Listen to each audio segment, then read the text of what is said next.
Yeah, no, I mean, I like the prequel, but I would put one as my favorite, and then five and four would be two and three somewhere in there, and then six, and then I'd have to go back to two and three.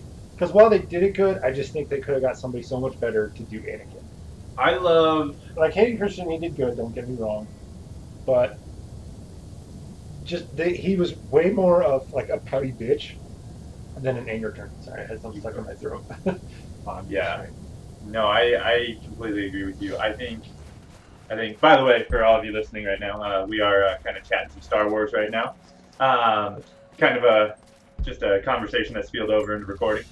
But yeah, no, definitely. I think episode 5 and 6 are my two favorites easily. Mysterious figurine. Yeah, with the original trilogy, it's really hard to pick like a favorite. Yeah, well, I mean, yes five and is no. five is the most known favorite for most people. I'd have to go back. The only reason 4 and 5 are difficult for me to watch, and I'm not saying I hate them, I still love the hell out of those two movies. It's kind of like not which one's bad, but which one is the least good Yeah. situation. And the only reason is because Luke has to act like a little bitch in both of them. Luke is a little bitch. Right, but in the third one, he's a badass. Yeah, but if you go back to the prequels, Anakin's a bit of a bitch too. So Anakin was maybe it's just a family thing. Anakin was a bitch through the whole thing. So maybe it's just a Skywalker thing. Right, it might be a Skywalker Say thing. because Unless Obi-Wan, except for Leia. Yeah, Leia wasn't a bitch. the female Skywalkers are. They're the tough ones. Yeah. Because that's true. Because Padme wasn't a bitch. shit. And and it's probably the most commonly held theory that I've seen, and if I spoil this for anybody, I mean, I won't spoil anything, but it's common fan held theory is that the new chick is the son of, or the daughter of Luke.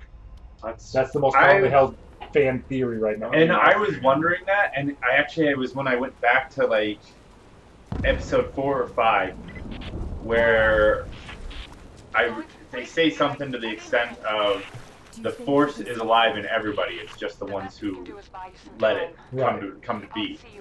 And so to me, it was like her Force doesn't awaken until all of a sudden she's like, in a situation where it has to happen. No, because that was the point where they were like, your family's not coming back for you. You know that, right? So that's weird Drago reptilian chick told her that she knew that. Right. Also, this is Rise of the Tomb Raider with the Shadow Legion. Maybe we should probably get on top of it. Try to get on top of that. Now that we're already 3 minutes into this video. Or something, because we didn't have our timer running. And it happens. The Last Man. One thing I will say about the new one that I personally enjoyed is Rey is much more of a character you can like understand and get behind than Luke was when it first started. Like, yeah, it took a while for you to actually like Luke and come to liking him. In my or kind opinion. of understand what the role is. Yeah, exactly. It was. It's like in the first one, it was a lot more. Han Solo was the big hero. Yeah. I mean, I don't want to take anything from Luke. Like he played his part, but Han Solo was much easier to get behind. Like, all right, I know who this is. I know what he stands for. Well, and not to mention, it was the whole is Luke going to become a Sith Lord too? Like, yeah, Darth Vader wanted, and Han Solo does the whole "I'm not the hero," and then he's the one that returns and helps Luke actually blow up the Death Star, right, to become a hero in the first one. What the hell is a Millennium Falcon? Actually, you want to know one of the funniest things that I saw the other day? It was I can't remember her name, the chick that plays Rey in the new one. Uh-huh. She tweeted out a photo of her on Mark Hamill's back, or Mark Hamill was on her back, and he's pointing at, telling her where to go, and somebody photoshopped in Yoda on his back, pointing where to go.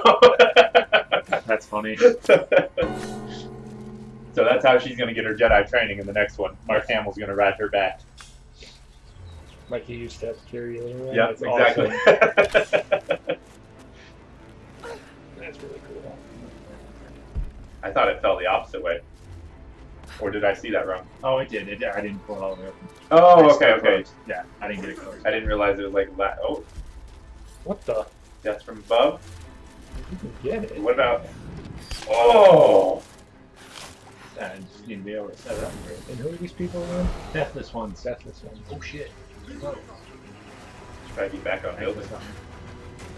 I don't think he did because he didn't mark red. Oh, the music. And there's, they yeah, did. there's some music going, so I don't know. I just think it's funny that if you look at the trivia, that new chick, like, almost quit the first day. Did she? Did she really? Because the first thing she saw, J.J. Abrams told her that, like, her acting was just, like, real stiff and wouldn't and not going to cut it. Really? But she went, like, regrouped, and then she came back and she did an awesome job. That's really interesting too, because I read or I heard somewhere that the only reason J.J. Abrams even wanted her in the cast was that was interesting. When because they were asking people to do the scene where Kylo Ren is trying to steal her memories with the Force. Yeah. And apparently she ad-libbed it and just nailed it. Like, right. Like you can find the YouTube video of it. No, I heard that too, but like, there's a difference between like from that to when she actually got right in front of the camera Right. and filmed a different Gotcha. scene. It was when they were in the first shot of production. Yeah. And he said it was I think it was the battle scene on whatever planet, Jakku or whatever. Yeah. Or something like that. It's in the trivia that tells you about it. Yeah, that's really interesting though. Just I mean, like you see her acting in the first one, in that first little clip. Yeah, I mean, it wasn't that he didn't want her to be in the movie. He just told like that acting ain't gonna cut it. Yeah, right. And she just kind of got. At first, she was a little offended. Yeah. And you know, if it's like the first scene on a movie, like that would be my reaction. It's like, shit, man, really? Right. What am I supposed to do? But no, she did a really good job. Yeah, she did an amazing job. I really enjoyed what she did for the role. I did see a good meme the other day. What was it? If Finn and Rey hook up, Finn will officially be the first stormtrooper to ever hit something. You know, they are much better shots in the new. They are. In the new one, because they come in and they like fire 3 shots, kill 3 people like right away. Yeah. So you got that one, and then of course you can go back to the good old Star Trek and Star Wars meme. If a red shirt and a stormtrooper are fighting each other, the stormtrooper will never hit him, but the red one still dies. The red shirt still dies. Oh no! Oh, double poison. You're mean.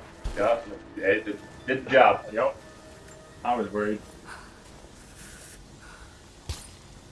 That's funny. You stop. I'm talking to my dog, Jeremy, Big ass fucking bear. and he Yeah, just wants bear. to cuddle. The bear? Well, you could. I think cuddling a bear is considered mauling, though. Pretty sure it's illegal. You think so? And I do believe Finn has joined Harrison Ford as the only non-Jedi to wield a lightsaber in the entire series. I think you might be right. Although, I mean, Harrison Ford only wields it when he's Cutting open the tauntaun. to save Luke's life. 'Cause once again, Luke needs to be saved. For a hero, he needs an awful lot of saving. Mhm. I think that's the only thing that I didn't like about the new movie is that Finn gets wrecked with the lightsaber from Kylo Ren and he still lives. Like, he gets sliced in the back and still lives. Like, they could have cut his hand off and he could have been the next, mechanical hand person, but... Glass Still in base. excellent I think they've condition. used the hand cut off joke too many times. Right?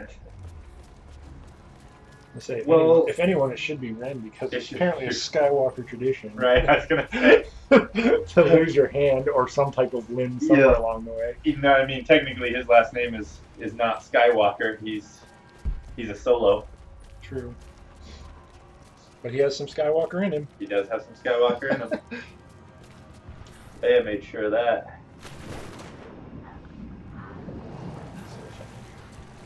I'm sad to be a spoiler alert, so I don't know if I should bring it out or not. But Let's see. When did the movie come out on DVD? now it is out on DVD, so I Yeah, guess so it shouldn't be too much of a spoiler. anymore. If you wanted to see it by now, you've probably seen If it. you don't want to hear this, just block off like the next 5 seconds starting now. So Han Solo's death. Okay, you can come back in. It was it's just like Ruins I'm sad to see that happened, but at the same time, it did kind of intensify the story a little bit, so Yeah. I can't complain too much. Well, and he wanted that in episode 6, Right. and George Lucas told no. But that's because he wanted to make it like a memorable thing for him. Which it has been. Right. You're never going to forget No, that. you're never going to forget that. But like, imagine if it would have happened in 6. You know, Yeah. it would have been. Well, if he would have died in 6, they wouldn't have had a bad guy for 7. Unless Leia was already pregnant. No. Just because no. Just because The other cool trivia I found from reading all this stuff is Leia was never intended to be Luke's sister. That was not a pre-planned thing. That is interesting. I didn't know that. And it goes back to their kiss in episode 5. I can see that. Yeah, because initially George Lucas had planned to do a spin-off trilogy of Luke going to find his sister, but he wanted everything wrapped up at the end of episode 6. And so then he just said, all right, here's your sister. And I think it also helped to kind of show his growth with the Force. Yeah. Because it's like, they say you have a sister, and he uses Force vision to realize, oh, hey, it's right. Right. And it just kind of Well, it helped kind of show how yeah. far he's come with the Force. When Yoda's like, you know, you do have a sister out there. He's No just way like, to open that gate. I know who it is. Be some way. That's the other thing that kind of Sensitive. made me kind of not like 6 was just that part of the storyline, because it's like he goes back to Yoda to get more training, and Yoda's already dying. He says, "Oh, you're good." And it's like, okay, then what Yeah, yeah, that was well, and especially with the whole. Unless we're supposed to assume that before he went to do the rescue mission, he went and got more training from Yoda. That's about the only other thing I can think of. Well, because in 5, remember, he does get the training, but he doesn't get But he doesn't finish it. right, and And that's he why says- Yoda's not happy with him, because Yoda's like, you need more training still. Right, that's what I mean. But then when he goes back at 6, Mhm. Yoda's like, "Oh, you're good." For the most. Yeah. Well, I think Yoda's just at that point he's so sick that he's like, I can't teach you anymore. And they- However, because he had already went and fought his father and beat going to the dark side, No way to open I think that gate. Yoda realized that he had learned what he needed to learn. Type thing. I mean, I think it's kind of up for interpretation type thing. Yeah, it is. Only George Lucas will actually know. Hey, George, give us a shout out. Let us know. Yeah, let us know, please. Or hey, fan theories, comments. Yeah, there you go. Come on, man. And we'll figure out this puzzle in the next one. Yeah, are you in? Click subscribe. Press that like button down below. Ja, the Shadow Legion.